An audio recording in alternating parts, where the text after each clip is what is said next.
Bom dia, pessoal. Hoje a primeira aula é de História, primeira aula da segunda unidade. Nós vamos falar sobre os primeiros povos nômades do Brasil.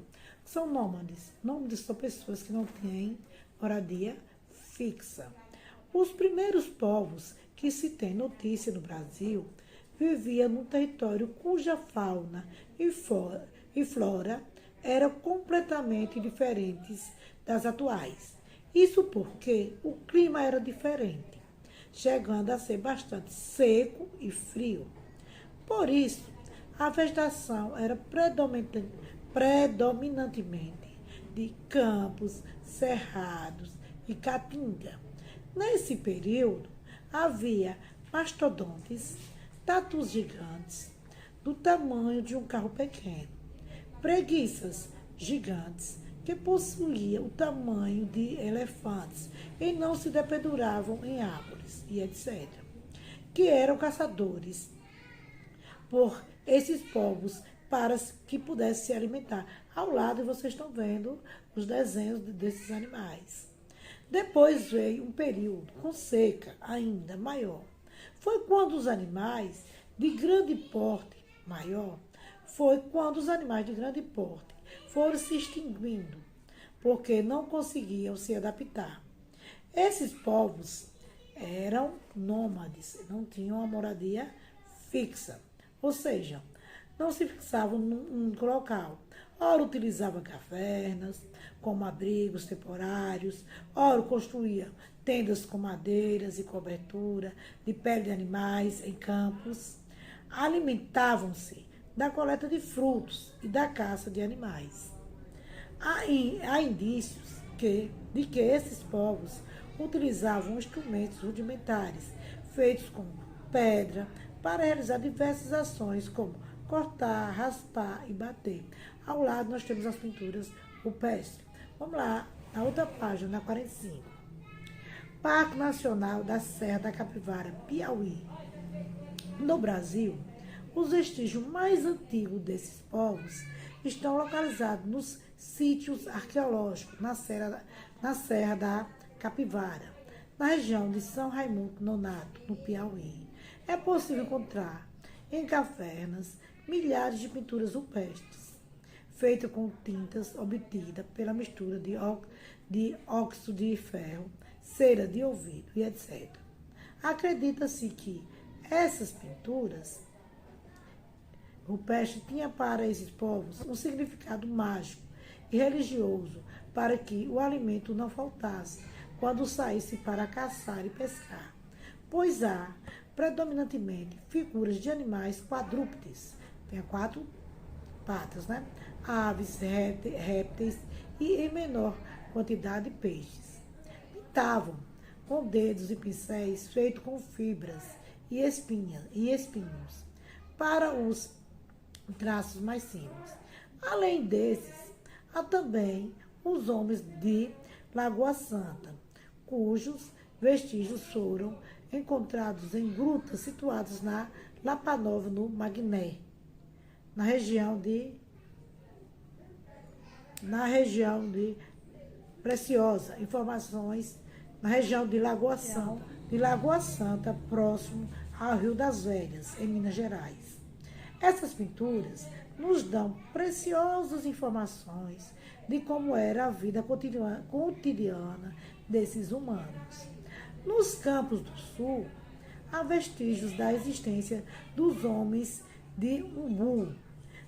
Tratava-se de um povo caçador que, inclusive, utilizava a boleadeira, espécie de arma com 2 ou 3 bolas amarradas por uma tira de couro, que, quando utilizava por uma pessoa hábil, prendia as pernas do animal, e o arco e flecha.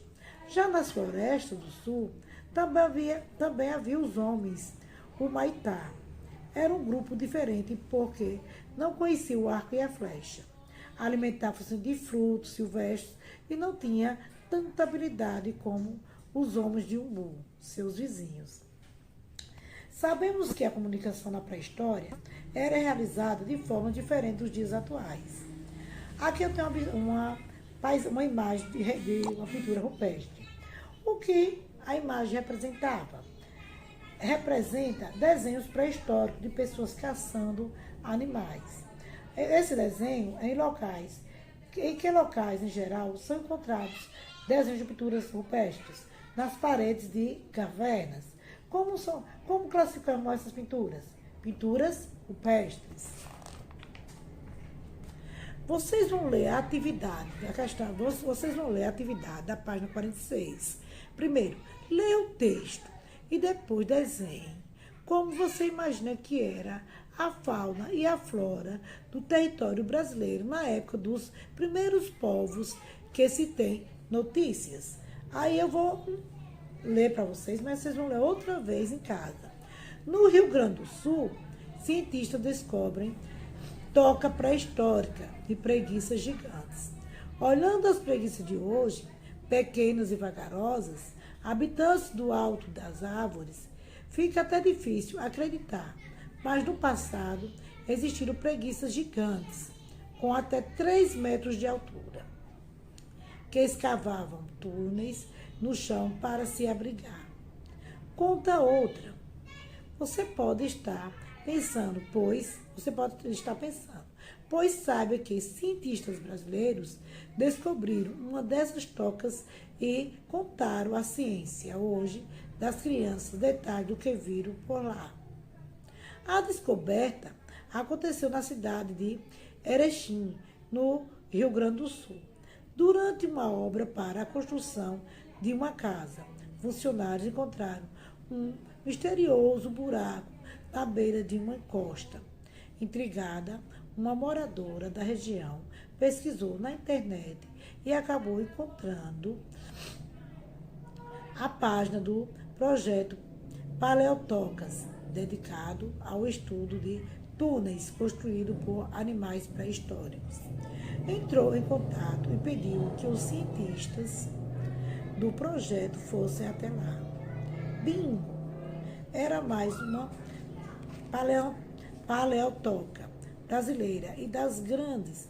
O túnel encontrado tinha cerca de 50 metros de comprimento, mas os pesquisadores acreditam que, originalmente, podia chegar a 100 metros.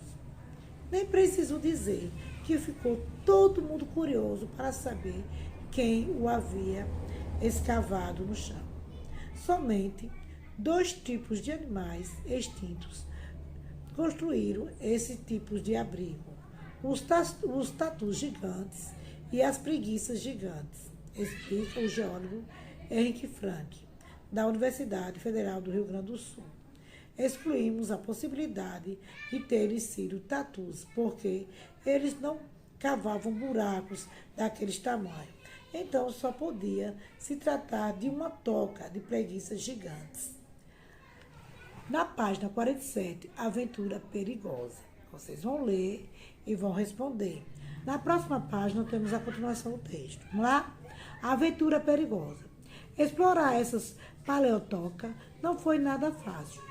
Antes mesmo de a aventura começar, os pesquisadores precisaram segurar a ansiedade para entrar na caverna, pois era preciso avaliar o risco de desabamento das casas próximas aos túneis. Henrique contou que essa foi uma das paleotocas mais perigosas que já visitou. Para sua exploração, foi necessário instalar um exaustor, uma espécie de ventilador grande, na entrada, ligado a um longo duto de plástico que ia para dentro da toca e servia para purificar o ar lá dentro. Tínhamos medo de desabamento de teto e das paredes estáveis, lembra o geólogo. Mas o risco valeu a pena. A descoberta mostrou aos pesquisadores que as preguiças gigantes provavelmente viviam em grupos, já que teria sido impossível que apenas um animal cavasse túneis tão elaborados. Vamos para a página 48, que vocês vão ler e vão responder. Explique tem a segunda, a terceira e a quarta questão. Que vocês vão ler o conteúdo e vão responder as questões. A primeira, a segunda, a terceira e a quarta. Vamos agora para outra aula, que é a aula de redação.